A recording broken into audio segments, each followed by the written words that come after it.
Welcome to Vivaswan Educational Foundation, your gateway to success. Explore classes in UPSC, Defense, WBCS, Combined Course, CAT, CLAT, and many more. Subscribe now for expert guidance and quality education. Hello everyone, welcome to you Vivaswan educational foundation.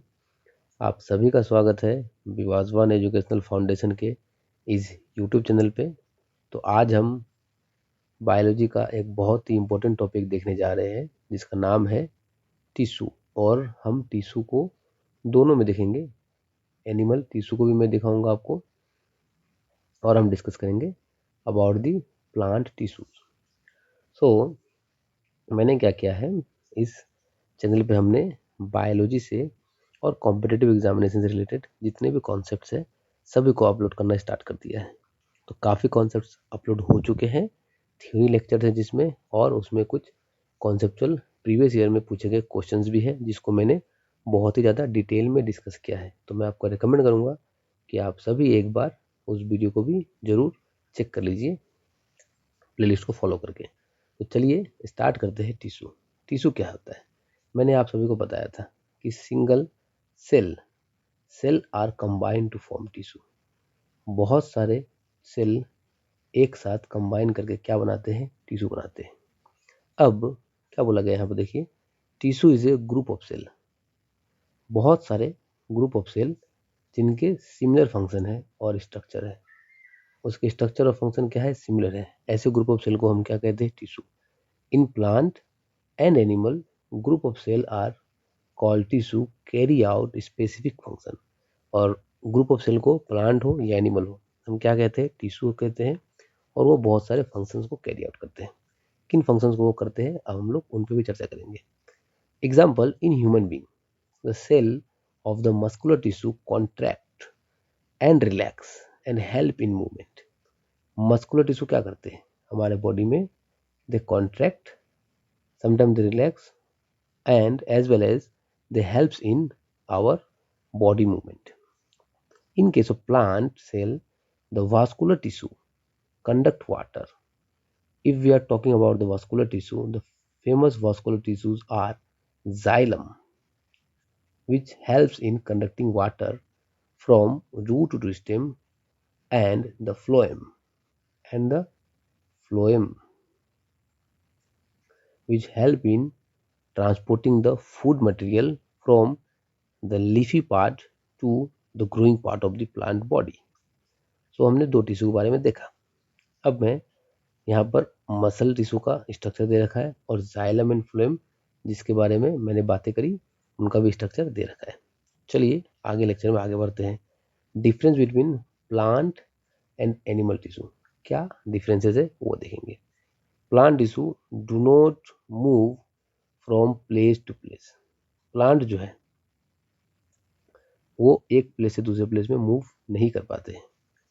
अच्छा ठीक है, सही बात है। Most of the cell of the plant tissue provide mechanical support. इसलिए plant का tissue जो है, मोस्ट ऑफ द सेल जो है प्लांट का, वो प्लांट को मैकेनिकल सपोर्ट देता है। जैसे कि प्लांट को काटना थोड़ा डिफिकल्ट होगा as compare to if you cut a human body और एनी अदर एनिमल्स।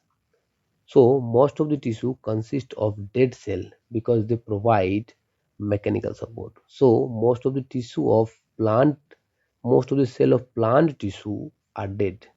क्यों? क्योंकि उनको सिर्फ मैकेनिकल सपोर्ट देना है, लेस कंडक्शन करना है, दैट्स वाई, एंड स्ट्रेंथ देना है इसलिए। तो growth of the plant take place only in some region. किसी किसी पार्ट में प्लांट में ग्रोथ होता है, हर एक पार्ट में नहीं होता है। एपिकल पार्ट में मेनली होता है वो, या फिर रूट एपिकल हो या फिर सूट हो, उन्हीं पार्ट में प्लांट में ग्रोथ देखे जाते हैं। So plant have tissue called meristematic tissue. Plant में एक ऐसे टिश्यू होते हैं जिनको हम क्या कहते हैं, मेरिस्टेमेटिक टिश्यू। उनका नाम है मेरिस्टेमेटिक टिश्यू, जो डिवाइड करता है और हेल्प करता है ग्रोथ में। और कुछ ऐसे टिश्यू है जिनका नाम रख दिया गया है permanent tissue. Why we call it permanent tissue? Because they do not divide. That's why we call it permanent tissue. And the meristematic tissue has the capacity to divide. That's why we call it meristematic tissue, or they are not a permanent tissue. Now we are going to discuss the animal tissues. Animal move from one place to another place. We all know that. And need more energy as compared to plant. So most of the cell and tissue in animal are living. That's why most of the जो cells होते हैं, जो tissues होते हैं, वो क्या होते हैं, living होते हैं. मगर plant में यही क्या था, dead था. The growth of the animal is more uniform, so animal do not have separate dividing and non-dividing cell. जैसे कि उसमें डिवाइडिंग मेरिस्टेमेटिक और नॉन डिवाइडिंग परमानेंट टिश्यूज अलग थे. क्योंकि ह्यूमंस को और एनिमल्स को एवरी पार्ट में ग्रोथ चाहिए, तो यहाँ पर डिवाइडिंग और नॉन डिवाइडिंग सेल में कोई डिफरेंसेस नहीं होते हैं, कोई अंतर नहीं होता है. Animal have organs having specialised function. कुछ ऑर्गन्स होते हैं जिसके अलग अलग स्पेशलाइज्ड फंक्शन होते हैं. जैसे हो गया हार्ट, उसका काम ब्लड पंप करना है. किडनी, ब्लड को फिल्टर करना है. हार्ट का काम किडनी नहीं कर सकता, किडनी का काम हार्ट नहीं कर सकता. हर एक ऑर्गन का अपना अपना वैल्यू है, अपना अपना काम है. So the organ have specialised tissue. इसलिए हर एक ऑर्गन के पास अलग अलग अपने अपने स्पेशलाइज्ड टिश्यू भी होते हैं. अच्छा, तो 2 नंबर हमने देखा. अब थर्ड टॉपिक है प्लांट टिश्यू के बारे में डिटेल में हमें स्टडीज करना है. क्या करना है? Plant tissue are 2 main type. कितने मेन टाइप के होते हैं plant tissue? Plant tissue are 2 main type. एक होता है मेरिस्टेमेटिक टिश्यू और दूसरा होता है परमानेंट टिश्यू. अभी अभी हमने देखा कि परमानेंट टिश्यू डिवाइड नहीं करते. क्या नहीं करते? डिवाइड नहीं करते, और ये डिवाइड कर जाते हैं. जो मेरिस्टेमेटिक टिश्यू है वो आगे जाकर के 3 टाइप्स के होते हैं. एक अपाइकल मेरिस्टम, दूसरा intercalary meristem, and the last one is lateral meristem. So हमने क्या देखा कि मेनली टिश्यू 2 टाइप के, एक मेरिस्टेमेटिक टिश्यू, दूसरा परमानेंट. उसमें से मेरिस्टेमेटिक भी फिर से 3 टाइप के, एपिकल मेरिस्टम, इंटरकैलेरी मेरिस्टम और लेटरल मेरिस्टम. जो परमानेंट टिश्यू है वो सिर्फ और सिर्फ 2 टाइप के होते हैं. एक होता है सिंपल परमानेंट और दूसरा होता है कॉम्प्लेक्स परमानेंट. जो सिंपल परमानेंट होता है वो फिर 3 टाइप के. मैं इसे एक फ्लो चार्ट से समझाऊंगा, आपको घबराने की जरूरत नहीं है. जो सिंपल परमानेंट है वो कितने टाइप के होते हैं? वो 3 टाइप के होते हैं. एक पैरेन्काइमा, दूसरा कोलेनकाइमा और तीसरा स्क्लेरेन्काइमा. और जो कॉम्प्लेक्स टिश्यू होते हैं परमानेंट, वो सिर्फ 2 टाइप के होते हैं. एक होता है जाइलम, दूसरा होता है फ्लोएम. तो मैंने क्या कहा ऊपर में, उन बातों को समझते हैं. मैंने कहा कि प्लांट टिश्यू 2 टाइप के, एक मेरिस्टेमेटिक टिश्यू और दूसरा परमानेंट टिश्यू. और मेरिस्टेमेटिक टिश्यू 3 फर्दर क्लास में क्लासीफाई किए जाते हैं. Apical meristem, intercalary meristem, apical meristem, intercalary meristem, and the last one is lateral meristem. और जो परमानेंट टिश्यू है उन्हें 2 क्लास में क्लासीफाई किया गया है. एक सिंपल परमानेंट, दूसरा कॉम्प्लेक्स परमानेंट. और सिंपल परमानेंट को फिर से फर्दर मैं सोचा छोटा कर लेता हूँ, 3 क्लास में क्लासीफाई किया गया है. यहाँ मिट गया है, मैं इसे लिख देता हूँ पैरेनकाइमा फर्स्ट. इसके कोई फर्दर डिवीजन नहीं थे. फिर क्या है? Collenchyma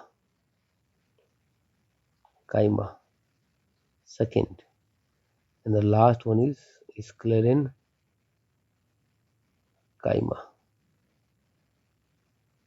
These are the divisions of simple permanent tissue. And if we talking about the complex permanent tissue, then there are 2 tissues. One is xylem, another is phloem. So now we are going to discuss the first one, that is meristematic tissue in detail. So meristematic tissue is here. चलिए इसके बारे में detail में समझते हैं. Meristematic tissue are found in growing region. ऐसे region में मिलेंगे वो जो पार्ट ग्रो कर रहा है प्लांट में. जैसे कि हो गया प्लांट का टिप. क्या का टिप? तो रूट का टिप भी हो सकता है, या फिर स्टेम का टिप, या फिर ब्रांच का टिप. वो कोई भी टिप हो, या हो रूट का, या हो स्टेम का, या हो ब्रांच का, कोई भी टिप जो ग्रो कर रहे होते हैं वहाँ पर ही मिलते हैं. दे डिवाइड कंटिन्यूसली, और उनको कंटिन्यूसली डिवाइड करते रहना होता है. And help in growth of plant. और मेरिस्टेमेटिक टिश्यू क्या करते हैं? प्लांट के ग्रोथ में हेल्प करते हैं. और ये मैंने क्या बताया था अभी अभी ऊपर फ्लो चार्ट में कि 3 टाइप के होते हैं, कौन सा होते हैं ये 3 टाइप के? कौन कौन? एपिकल मेरिस्टम, लेटरल मेरिस्टम और इंटरकेलियर मेरिस्टम। आप नाम से ही कुछ बातों का आइडिया लगा सकते हो। क्या लगा सकते हो? First of all, apical meristem कहाँ होगा? टिप्स पे होगा, क्योंकि एपिकल मतलब क्या? एपिक्स वाले पार्ट पे। किसके टिप्स पे? तो स्टेम के टिप्स पे भी हो सकता है और रूट के टिप्स पे भी हो सकता है। And they help in growth of stem और रूट। और ये क्या में हेल्प करेगा? तो ये ग्रोथ में हेल्प करेगा, रूट के और स्टेम के। लेटरल मेरिस्टम कहाँ होंगे? लेटरल मतलब क्या होता है? साइड। साइड में होंगे। किसके साइड में?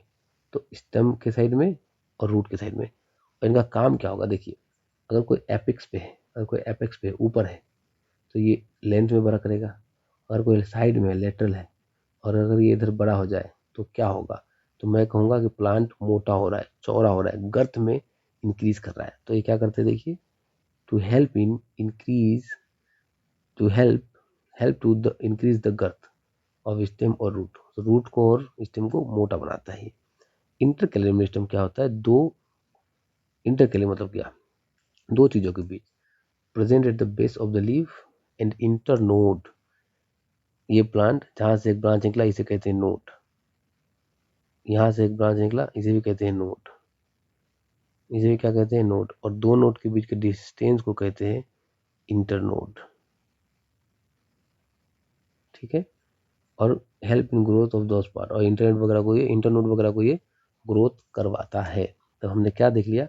हमने मेरिस्टेमेटिक टिश्यू को समझा, एपिकल मेरिस्टम, इंटरकैलियर मेरिस्टम और लेटरल मेरिस्टम को भी हमने समझा। अब हम लोग डिस्कस करने जा रहे हैं permanent tissue, and we know that there are two types of permanent tissue. One is simple permanent, another is complex permanent. And simple permanent are further divided into three parts: parenchyma, collenchyma and sclerenchyma. So first of all, permanent tissue.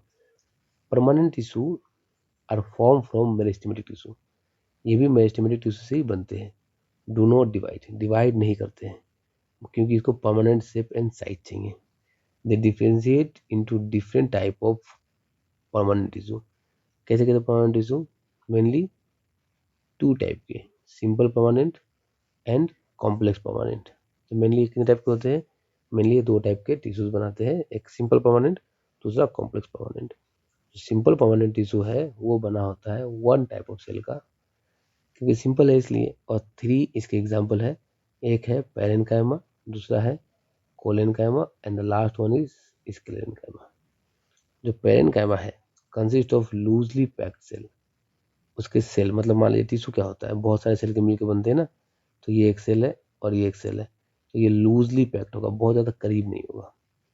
और इसके having more intercellular space, और एक cell से दूसरे के बीच में space ज़्यादा होगा। ये जो स्पेस मैंने दिखाया डॉट से, ये जो मुझे दिखा दूँ आपको, अगर ये जो स्पेस है इसको कहते हैं इंटरसेलुलर स्पेस। ऑफकोर्स अगर वो टाइटली पैक्ड नहीं है तो इंटरसेलुलर स्पेस तो कम ही होगा, इसमें कोई दो राय वाली बात नहीं है। सम पैरेन्काइमा सेल इन लीव कंटेन क्लोरोप्लास्ट। पत्ते में पैरेन्काइमा सेल में क्लोरोप्लास्ट होते हैं, और क्लोरोप्लास्ट क्या काम करता है? खाना बनाने का काम करता है, फोटोसिंथेसिस का काम करता है। Some parenchyma cell have large air cavity. कहीं कहीं पे वो लार्ज एयर कैविटी होते हैं उसमें, जो प्लांट को फ्लोट करवाने में हेल्प करता है पानी में। सम पैरेन्काइमा सेल ऑफ रूट और स्टेम के पैरेन्काइमा सेल को अगर बात करेंगे तो उसमें पानी को स्टोर करने की कैपेबिलिटी होती है।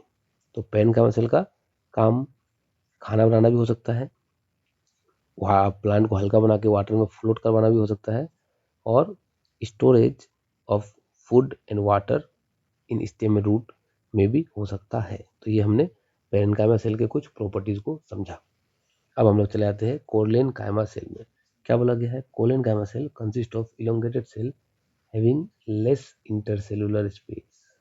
लंबा लंबा सेल होगा, इलोंगेटेड लंबा लंबा सेल होगा, और इंटरसेलुलर स्पेस मतलब दो सेल के बीच जो स्पेस है वो उतना ज़्यादा नहीं होता है, और ज़्यादा लंबा भी नहीं होगा बिल्कुल। और क्या बोला गया? Thicker at the corner, corner पे मोटा होगा, और ये फ्लेक्सिबिलिटी देता है, allow easy bending of plant के स्टेम को, लीफ को आराम से।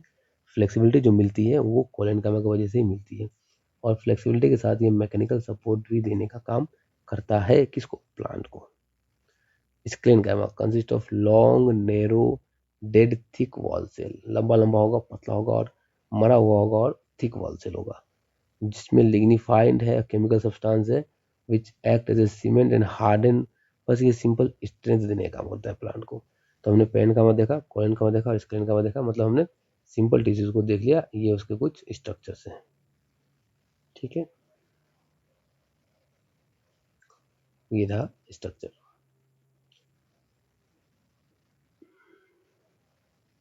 ये स्ट्रक्चर्स आप देख लीजिएगा। अब आते हैं कॉम्प्लेक्स परमानेंट टिश्यू। इसमें दो टाइप के टिश्यू थे, एक था जाइलम, दूसरा था फ्लोएम।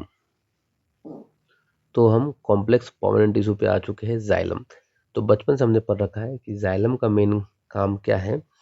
देखिए, जाइलम जो होते हैं वो 4 चीज़ों से मिलकर बने होते हैं, ट्राइकिड्स, वेसल्स, जाइलम पेरेन्काइमा और xylem fibre.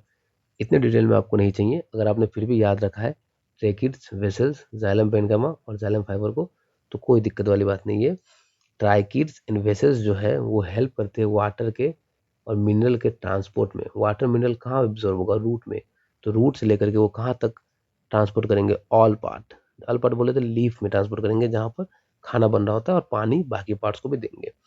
Xylem parenchyma store food. तो ट्राइकिड से वेसल का काम तो हमने देख लिया, ट्राइकिड्स का देख लिया और वेसल का देख लिया। जो जाइलम पेरेन्काइमा है वो फूड को स्टोर करता है और फाइबर जो है हेल्प करता है सपोर्ट में। तो हमने कॉम्प्लेक्स परमानेंट टिश्यू में जाइलम को देखा, और जाइलम में भी हमने 4 बातों को देखा, ट्रैकिड्स, वेसल्स, जाइलम पेरेन्काइमा और जाइलम फाइबर्स को देखा, जिसमें से जो ट्रैकिड्स और वेसल्स है वो वाटर एंड मिनरल्स को ट्रांसपोर्ट करने का काम करते हैं प्लांट के रूट से बाकी पार्ट्स तक। और जाइलम पेरेन्काइमा खाने को स्टोर करता है, जब जिस पार्ट में खाने की दिक्कत होगी वो वहां पर उसे सप्लाई दे देंगे। और जो जाइलम फाइबर है वो हेल्प करते हैं सपोर्ट में। मतलब आप ऐसा बोल सकते हैं, देखिए, जो जाइलम पेरेन्काइमा है ये ओनली लिविंग पार्ट है जाइलम का, ये पूछा जाता है, only living part of xylem, that is xylem parenchyma. अब हम चले आते हैं हमारे फ्लोएम में। जैसे जाइलम के 4 पार्ट्स, वैसे फ्लोएम के 4 parts, sieve tube, companion cell, phloem parenchyma और फ्लोएम फाइबर। तो आपको यहाँ पर सोचने वाली बात कुछ भी नहीं है, आप बस इतना समझिए कि 4 पार्ट जाइलम के, 4 पार्ट फ्लोएम के, sieve tube, companion cell, phloem parenchyma and phloem fibre. Sieve tube और कंपेनियन सेल ट्रांसपोर्ट करते हैं खाने को एक पार्ट से दूसरे पार्ट तक, दैट इज लीफ से बाकी पार्ट तक प्लांट के। फ्लोएम पेरेन्काइमा खाने को स्टोर करता है, जैसे कि जाइलम पेरेन्काइमा करता था। एंड फ्लोएम फाइबर सपोर्ट करता है, एंड फ्लोएम फाइबर क्या करता है? सपोर्ट करता है। देखिए, मैंने क्या बोला कि जाइलम का ओनली लिविंग पार्ट है जाइलम पेरेन्काइमा, तो मतलब बाकी पार्ट क्या है? डेड है। वैसे ही सिर्फ फ्लोएम फाइबर जो है वो डेड है और बाकी पार्ट क्या है? लिविंग है। देखिए, ये मैंने ज़्यादा डिटेल में करवा दिया, ये यूपीएससी लेवल को हिट कर जाएगा। आपको अगर इसको समझने में दिक्कत आ रही है तो आप इसे एक बार रिपीट करके देख सकते हैं। मैंने कुछ खास नहीं बोला, मैंने बहुत इजी बातें करी है। मैंने क्या करा, जो लिविंग पार्ट है ओनली जाइलम का, उसको बोला जाइलम पेरेन्काइमा, तो मतलब बाकी rest all part are dead. And in case of phloem all part are living except phloem fibre, only dead part of phloem fibre is only dead part of phloem is phloem fibre. चलिए आगे चलते हैं lecture में। तो अभी हमने plant tissue को पूरा कवर कर लिया। अब मैं आपको करवाने जा रहा हूँ एनिमल टिश्यू। एनिमल टिश्यू में देखिए, animal tissue are 4 main type. जैसे प्लांट टिश्यू का अलग अलग टाइप से अलग अलग क्लासिफिकेशन थे, मैंने उसको डिटेल में करवाया। वैसे ही एनिमल टिश्यू के भी 4 मेन टाइप होते हैं। कौन कौन है उसमें से? Epithelial first type, second is muscular, third is connective and fourth is nervous. Epithelial, connective, muscular, neural, ऐसे हम लोग उसको याद रख सकते हैं। जो इपिथेलियल है वो डिफरेंट टाइप के होते हैं, स्क्वामस, कोलोमनर, क्यूबोइडल, ग्लैंडुलर। आपको उस नाम को याद रखना है। जो मस्कुलर है वो 3 टाइप के होते हैं, स्ट्रेटेड, अनस्ट्रेटेड और कार्डियक। ठीक है। जो कनेक्टिव है वो भी अलग अलग टाइप के होते हैं, बहुत सारे टाइप के होते हैं। Blood, bone, ligament, tendon, cartilage, ये सब एक कनेक्टिव टिश्यू है जो डिफरेंट डिफरेंट ऑर्गन्स को आपस में कनेक्ट करते हैं। और नर्वस टिश्यू जो है हमारा ब्रेन का सेल जो न्यूरॉन्स है वो। तो अगर मैं यहाँ पर देखिए किस तरह से फ्लोचार्ट बनाया गया है कि एपिथेलियल टिश्यू 4 टाइप के टिश्यू होते हैं, animal tissue, muscular tissue, connective tissue and nervous tissue.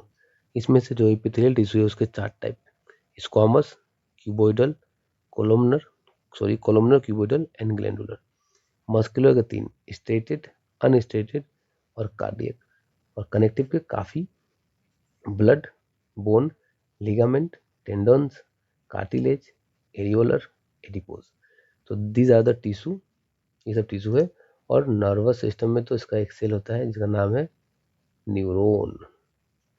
चलिए आगे चलते हैं। अब हम लोग एक एक करके सभी टिश्यूज को डिस्कस करेंगे। सबसे पहले epithelial tissue. Epithelial tissue is a covering of protective tissue in animal. ये आउटर पार्ट को कवर करते हैं।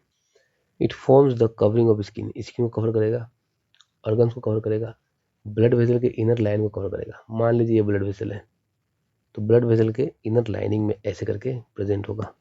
मैं आपको बना के दिखा देता हूँ। ये है एपिथेलियल टिश्यू। कैसा है एपिथेलियल टिश्यू? तो स्क्वामस एपिथेलियल। ये एपिथेलियल टिश्यू का स्ट्रक्चर मैंने आपको बनाया ब्लड वेसल के इनर लाइनिंग में दिखाने के लिए, मैंने आपको समझाया। तो ये कैसा है? ये है सिंपल स्क्वामस एपिथेलियल टिश्यू है, ठीक है। ये लंग्स में होते हैं, ओइसोफेगस में होते हैं। ये प्रोटेक्ट करते हैं बॉडी को एंड कंट्रोल द मूवमेंट को भी कंट्रोल करते हैं कुछ मटेरियल के, बॉडी के अंदर मटेरियल्स को, ठीक है। इसके नीचे एक बेसमेंट मेम्ब्रेन होता है, मतलब अगर आप इसको अब ध्यान से देखो तो इसके नीचे एक मेम्ब्रेन होगा जिसे कहते हैं बेसमेंट मेम्ब्रेन। ये टिश्यू है और ये है बेसमेंट मेम्ब्रेन, ये है बेसमेंट मेम्ब्रेन, ठीक है। चलिए, जो स्क्वामस एपिथेलियल है, एपिथेलियल के अंदर जो 4 पार्ट है स्क्वामस, वो क्या होता है? Consist of layer of thin flat plates होगा। अच्छा, और it present in lining of blood vessel में होगा, लंग्स में होगा, हमारे माउथ में हो सकता है, ओइसोफेगस जहाँ से फूड का पाइप है वहाँ हो सकता है, और स्किन में होता है बहुत सारे लेयर में। और इस को हम लोग कहते हैं स्ट्रेटिफाइड स्क्वामस टिश्यू, ठीक है। अब आते हैं हम लोग कोलुमनर एपिथेलियल टिश्यू। तो कोलुमनर में क्या बोला गया है? Consist of pillar like cell, मतलब ये था स्ट्रेटिफाइड स्क्वामस, तो कोलुमनर में कैसा होगा? कॉलम लाइक होगा, pillar like, column like. It present in wall of intestine. ये जो डाइजेस्टिव सिस्टम में मैंने जो आपको इंटेस्टाइन पढ़ाया था, ये उसके वॉल्स में प्रेजेंट होते हैं। The columnar epithelial tissue in the respiratory tract hair like projections होते हैं, जिसको हम सीलिया कहते हैं। मतलब इसके ऊपर ये जो कॉलम्स है इसके ऊपर हेयर लाइक प्रोजेक्शंस होंगे, ऐसे ऐसे प्रोजेक्शंस होंगे, जिसे हम क्या कहेंगे? सीलिया कहेंगे। और अगर सीलिया है तो सीलिएटेड कहेंगे, और सीलिया नहीं है तो नॉर्मल कोलुमनर एपिथेलियल टिश्यू कह देंगे हम लोग, ठीक है। अब आते हैं क्यूबोइडल। नाम से बदल गया होगा, इसका शेप जो है वो कैसा होगा? दिखने में क्यूब लाइक होगा। तो दिखने में कैसा होगा? ये cube like, cube like consist of cone shape and having basement membrane होगा, ठीक है। क्यूब शेप होता है, कोन नहीं होता है एक्चुअली, ये क्यूब शेप का होता है। और ये कहाँ होता है? Lining of kidney. देखिए, आपको सिर्फ याद रखना है कि कौन सा पार्ट कहाँ पे पाया जाता है, बस। Tubule of duct and salivary gland, kidney के लाइनिंग में होता है और सलाइवरी ग्लैंड्स में होते हैं। और ये क्या करता है? मैकेनिकल सपोर्ट देता है। ये आपको काम का है ये, कि ये क्या करते हैं? तो ये लोग मैकेनिकल सपोर्ट्स देते हैं। Glandular epithelial tissue, sometime epithelial tissue folds inward and form multicellular gland. वो इनवर्ड फॉर्म करके क्या बनाते हैं? मल्टीसेलुलर ग्लैंड्स बनाते हैं जो सिक्रीट करते हैं सब्सटेंस को। This tissue is called glandular epithelial tissue. और ऐसे टिश्यू को हम क्या कहते हैं? Glandular epithelial tissue. अब ग्लैंडुलर एपिथेलियल टिश्यू जो होते हैं वो भी 2-3 टाइप के होते हैं, मल्टीसेलुलर ग्लैंड, यूनिसेलुलर ग्लैंड। उसके डिटेल में आपको नहीं जाना है, वैसे ही मैंने आपको ये चैप्टर कुछ ज़्यादा ही डिटेल में कराया है। देखिए, ये सभी स्ट्रक्चर दे रखे हैं: simple squamous epithelial, simple cuboidal, simple columnar, stratified squamous, stratified cuboidal और स्यूडो स्ट्रेटिफाइड कोलुमनार और ट्रांजिशनल। ये सब टिश्यू के स्ट्रक्चर हैं। अब हमने क्या कर लिया? हमने एपिथेलियल टिश्यू को हमने कंप्लीट कर लिया। सो अब हम लोग क्या देखेंगे? Now we are going to discuss the muscular tissue. मैंने क्या बोला था ऊपर फ्लो चार्ट में कि मस्कुलर टिश्यू 3 टाइप के होते हैं, स्टेटेड मसल, अनस्टेटेड मसल और कार्डियक मसल। तो ये क्या बोला गया है, the connective tissue help in movement of body, it consist of, अच्छा ये कनेक्टिव टिश्यू नहीं, मस्कुलर टिश्यू होगा, मस्कुलर टिश्यू होगा ये, muscular tissue help in movement of body, body के मूवमेंट को करने में हेल्प करता है। और ये क्या से बने होते हैं, तो ये बने होते हैं मसल फाइबर से बने होते हैं, ठीक है, मायोफाइबर बोला जाता है उसे। इट कंटेन प्रोटीन, और मसल फाइबर क्या के बने होते हैं, प्रोटीन के बने होते हैं। और ऐसे प्रोटीन जो कॉन्ट्रैक्ट कर पाते हैं इसलिए उन्हें क्या कहा जाता है, contractile protein, which contract and relax and help in movement. और बाकी क्या करते हैं वो लोग, मूवमेंट में हेल्प करते हैं, कॉन्ट्रैक्ट रिलैक्स रिदमिक मोशन में करके। Muscle which can move under our will are called voluntary muscle. वो मसल जिसको हम चाह के कॉन्ट्रैक्ट करवा पाए या रिलैक्स करवा पाए, जैसे हाथ पैर के मसल, जो मसल बोन से डायरेक्ट अटैच्ड है। अगर मैं कहूँगा उसको रिलैक्स करने तो वो रिलैक्स करेगा, अगर मैं कहूँगा उसे मूव करने या कॉन्ट्रैक्ट करने तो वो कॉन्ट्रैक्ट करेगा। तो ऐसे मसल्स को हम क्या कहते हैं, ऐसे मसल्स को हम कहते हैं वॉलंटरी मसल, जो हमारे हिसाब से चलता है, ठीक है। Muscle which do not move under our will, जो हमारे हिसाब से नहीं चलता है उसे हम क्या कहते हैं, इनवॉलंटरी मसल, और जो कि बोन से अटैच नहीं होता है, जिससे हो गया इंटेस्टाइन का मसल, जो हमारे हिसाब से नहीं चलता है। आप अगर आपने खाना खा लिया है तो वो डाइजेस्ट होकर रहेगा, आप चाहो या ना चाहो आप उसे रोक नहीं पाओगे। तो इस तरह से ऐसे मसल्स जो हमारे ब्रेन से हमारे कंट्रोल में नहीं है उसे कहते हैं हम लोग इनवॉलेंट्री मसल। अच्छा, अब इनकी जो क्लासेस है उन क्लासिफिकेशंस में आते हैं हम लोग। तो फर्स्ट है striated muscle are voluntary muscle, मतलब हम उसे क्या कर सकते हैं, अपने हिसाब से चला सकते हैं। वॉलेंट्री का मतलब मैंने अभी अभी ऊपर में बताया। Having light and dark station, muscles में लाइट एंड डार्क स्टेशन होते हैं। एक्टिन और मायोसिन बढ़ जाता है मसल चैप्टर में, और इतने डिटेल में आपको नहीं चाहिए होगा मगर मैंने पढ़ा रखा है। द सेल आर लॉन्ग, इसके सेल कैसे होते हैं, लंबे होते हैं, सिलिंड्रिकल होते हैं और मल्टी न्यूक्लिएटेड होते हैं, मतलब एक ही सेल में काफ़ी ज़्यादा न्यूक्लियस होगा। They are also called skeleton muscle, और ये स्केलेटन मसल बोला जाता है, क्यों बोला जाता है, क्योंकि ये लोग बोन्स से डायरेक्टली कनेक्टेड होते हैं, that's why we call it skeletal muscle. They are attach to the bones, that's why they help in voluntary movement of the body, और जो मूवमेंट हम जानबूझ के करते हैं ऐसे मूवमेंट में ये लोग हेल्प करते हैं। नाउ स्मूथ मसल क्या है, इनवॉलेंट्री मसल, मतलब आप उसे चाह करके भी रेगुलेट नहीं कर पाओगे, ठीक है। And they are long and spindle shape के होते हैं, लंबे लंबे होते हैं, और यूनी न्यूक्लिएटेड, मतलब एक मसल में एक ही न्यूक्लियस होगा। They are present in alimentary canal जो है ओइसोफेगस, स्टोमक, इंटेस्टाइन, इसमें ये प्रेजेंट होते हैं, जो कि मैंने आपको अभी अभी कहा। ब्लड वेसल्स में होते हैं ये लोग, लंग्स में होते हैं, आई में होते हैं, और ये लोग इनवॉलेंट्री होते हैं, मतलब ब्रेन से इनका कोई रिश्ता नहीं है। आप ब्रेन को कहोगे इसे रोकने, कॉन्ट्रेक्शन के, इसके रिलैक्सेशन को रोकने को कहोगे ब्रेन से, तो ब्रेन इसे नहीं रोक पाएगा। That's why we call it involuntary muscles. Now the last type of muscular tissue is cardiac muscle. इन ये भी इनवॉलेंट्री है। कार्डियक मसल वो मसल है जिससे हार्ट बना हुआ होता है, और ये भी कैसे मसल है, तो ये भी इनवॉलेंट्री मसल है, इसे भी आप अपने ब्रेन के हिसाब से नहीं चला पाओगे। Having faint striation, the cell are long, उसके सेल कैसे होते हैं, लंबे लंबे होते हैं, सिलिंड्रिकल होते हैं, और ब्रांच होते हैं, और मल्टी न्यूक्लिएटेड होते हैं। और इसमें क्या है, आर प्रेजेंट इन हार्ट, मैंने पहले बोल दिया कहाँ होता है, ये हार्ट में प्रेजेंट होता है, और ये कॉन्ट्रैक्ट और रिलैक्स कर पाता है। और इसका एक बहुत ही इंपॉर्टेंट प्रॉपर्टी है कि इसमें इंटरकैलेटेड डिस्क पाए जाते हैं, इंटरकैलेटेड डिस्क पाए जाते हैं।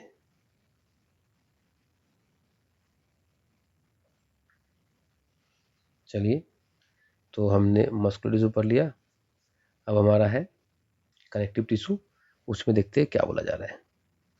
सो कनेक्टिव टिश्यू की अगर हम बातें करें तो connective tissue connects and joint the different part of the body. मैंने पहले ही कहा कि कनेक्टिव टिश्यू क्या करेंगे, डिफरेंट डिफरेंट बॉडी के पार्ट्स को वो लोग ज्वाइन कर देंगे। The cell of the connective tissue are loosely packed, कैसे होते हैं वो लोग, लूजली पैक्ड होते हैं, और इसके बीच में क्या होता है, स्पेस होता है, और उसमें sometime fluid fill jelly like matrix भी हो सकता है। जैसे कनेक्टिव टिश्यू का एक बहुत ही अच्छा एग्जाम्पल है blood. Blood is a fluid connective tissue, क्या बोला गया है इसे, फ्लूइड कनेक्टिव टिश्यू, जिसमें फ्लूइड मैट्रिक्स होते हैं जिसे हम क्या कहते हैं, प्लाज्मा कहते हैं। इसमें कुछ सेल्स होते हैं जिन्हें हम RBC that is red blood cell कह के बुलाते हैं और WBC that is white blood cell कह के बुलाते हैं। मैंने सर्कुलेटरी सिस्टम में इसे पूरे डिटेल में करवा रखा है, तो आप लोग जरूर एक बार प्लेलिस्ट को फॉलो करके उन वीडियोस को भी जरूर चेक कीजिए और उसे अच्छे से कंप्लीट कीजिए। अच्छा, ब्लड क्या करता है, ट्रांसपोर्ट करता है। क्या ट्रांसपोर्ट करता है, अलग अलग पार्ट को, गैस, फूड, डाइजेस्टेड फूड को, हॉर्मोन्स को, अलग अलग पार्ट को, ये मटेरियल को, वेस्ट मटेरियल को ये ट्रांसपोर्ट करता है। Bone, bone is harder and stronger tissue. Bone तो सबको पता है, ये सब बातें बहुत ईजी बातें हैं। It consist of cell which are embedded in hard matrix contain calcium and phosphorus. इसमें सेल्स होते हैं जो कैल्शियम और फॉस्फोरस के अंदर ढुके हुए होते हैं, धसे हुए होते हैं, जिसको एम्बेडेड बोला जा रहा है। Bone form the framework of body और सपोर्ट करता है मेन ऑर्गन को। लंग्स के चारों तरफ देखिए एक रीप का केज है, ताकि लंग्स एक वाइटल ऑर्गन है वो सपोर्ट हो पाए, इसके लिए लंग्स के चारों तरफ एक केज है। अच्छा, लिगामेंट क्या है, फ्लेक्सिबल टिश्यू है जो दो बोन को ज्वाइन करता है। मान लीजिए ये एक बोन है, जरा मैं अच्छे से बना दूं, ये एक बोन है,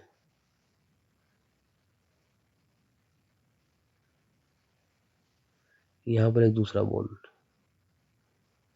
तो इन दोनों बोन को ज्वाइन करने के लिए इसके बीच में एक सब्सटेंस होगा जिसको हम कहते हैं लिगामेंट। ये ब्लैक वाले सब्सटेंस को मैंने क्या कहा, मैंने इसे लिगामेंट कहा। टेंडन क्या होता है, बोन से मसल को जोड़ने के लिए हेल्प करता है कौन, टेंडन। मान लीजिए बोन है तो यहाँ से ये मसल है, तो बोन से मसल को जोड़ने के लिए जो हेल्प करेगा वो है टेंडन। ये ब्लैक वाला क्या है, टेंडन है। बोन से बोन को जोड़ता है लिगामेंट, बोन से मसल को जोड़ते हैं कौन, टेंडन्स। अच्छा, areolar tissue fill with space, skin में होते हैं, मसल्स में होते हैं, इनसाइड ऑर्गन के अंदर भी होते हैं, ब्लड वेसल में भी होते हैं, और ये रिपेयर करते हैं टिश्यू को। एडिपोज टिश्यू क्या होते हैं, is found below the skin, ये स्किन के नीचे होते हैं, बिटवीन द इंटरनल ऑर्गन के अंदर बीच में होते हैं। इट कंटेन फैट जो हेल्प करते हैं फैट को स्टोर करने में। तो ये देखिए ब्लड, जो कि मैंने ऑलरेडी सर्कुलेटरी सिस्टम में पढ़ा रखा है, आप वहां से एक बार चेकआउट कर सकते हैं। ये रहा लिगामेंट एंड बोन्स, टेंडन जो कि मैंने अभी समझाया अभी, और एडिपोज टिश्यू और एरियलर टिश्यू ये क्या है, बोन और कार्टिलेज दिखने में कैसे होते हैं। अब हमारा लास्ट पार्ट नर्वस टिश्यू, जो कि मैंने नर्वस सिस्टम में पढ़ा रखा है, फिर भी यहाँ पर अगर आ चुका है तो मैं एक छोटा छोटा सा डिस्कशन कर ही देता हूँ, मगर आप लोग जरूर प्लेलिस्ट को फॉलो करके इसे भी चेक कर लीजिएगा। Nervous tissue help to carry message from one part of the body to the stimulus और टू रिस्पॉन्ड टू स्टिमुलाई। मगर अगर आपको कोई स्टिमुलाई मिलता है, रिस्पॉन्स मिलता है, तो ब्रेन तक उस सिग्नल को पहुंचाने का काम कौन करता है, नर्वस टिश्यू करता है, ब्रेन तक या स्पाइनल कॉर्ड तक। It consist of nerve cell और न्यूरॉन। इसमें क्या होते हैं, नर्व सेल होते हैं और न्यूरॉन्स होते हैं। जो नर्व सेल या न्यूरॉन है वो, उसमें क्या होता है, उसमें एक पार्ट होता है सेल बॉडी और उसके अंदर होता है न्यूक्लियस, मैंने इसे पढ़ा रखा है।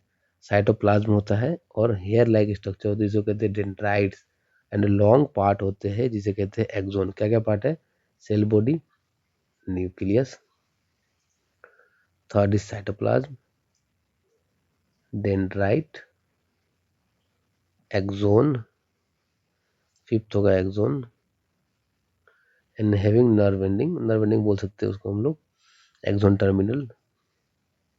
The axon has protective covering, axon के ऊपर प्रोटेक्टिव कवरिंग होता है, इसको बोलते हैं myelin sheath. 7 part, the neurons are joined together to form nerve fibre, ठीक है। जंक्शन बिटवीन टू न्यूरॉन्स बोलते हैं साइनेप्स। मैंने ये सब कुछ करा रखा है, फिर भी मैं दोबारा एक बार समझाता हूँ। देखिए ये न्यूक्लियस है, यहाँ पर न्यूक्लियोप्लाज्म होगा, ये क्या होगा, दूसरा वाला न्यूक्लियोप्लाज्म होगा। मैं एक एक करके समझा देता हूँ। दूसरा क्या होगा, न्यूक्लियोप्लाज्म होगा। इसके पूरे को, इस पूरे को हम बोलते हैं सेल बॉडी, ठीक है।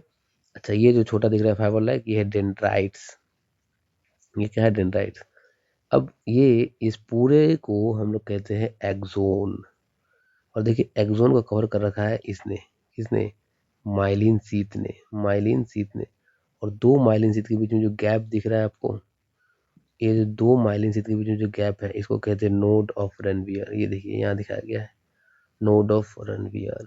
और इसको कहते हैं एक्सोन टर्मिनल। तो मैंने इसे नर्वस सिस्टम वाले चैप्टर में डिटेल में करा रखा है। ये चैप्टर में मैंने बहुत ज़्यादा डिटेल में समझाने की कोशिश करी है आपको। अगर आपको ये वीडियो पसंद आई हो तो प्लीज़ वीडियो को लाइक कर दीजिए, और अगर आपको थोड़ी सी दिक्कत हुई हो इस वीडियो को समझने में तो आप लोग इसे दोबारा रिपीट करके देख सकते हैं, या फिर मुझे कमेंट करिए तो मैं इसे और ज़्यादा डिटेल में अच्छे से एलेबरेट करके पढ़ा दूंगा, तो आपको थोड़ी आसानी हो जाएगी। मिलते हैं नेक्स्ट वीडियो में। आप चैनल को सब्सक्राइब करके रखिए, क्योंकि इस चैनल पे एक दो चैप्टर नहीं, पूरा का पूरा कंटेंट अपलोड किया जा रहा है, जो कि आपके लिए बहुत बेनिफिशियल होगा, और आप चाहे तो हमसे ऑफलाइन में भी जुड़ सकते हैं। जल्दी चलिए मिलते हैं नेक्स्ट क्लास में। आप सभी का बहुत बहुत धन्यवाद। Thank you for learning with Vivas One Educational Foundation. For contents like this, follow us on Facebook and Instagram today.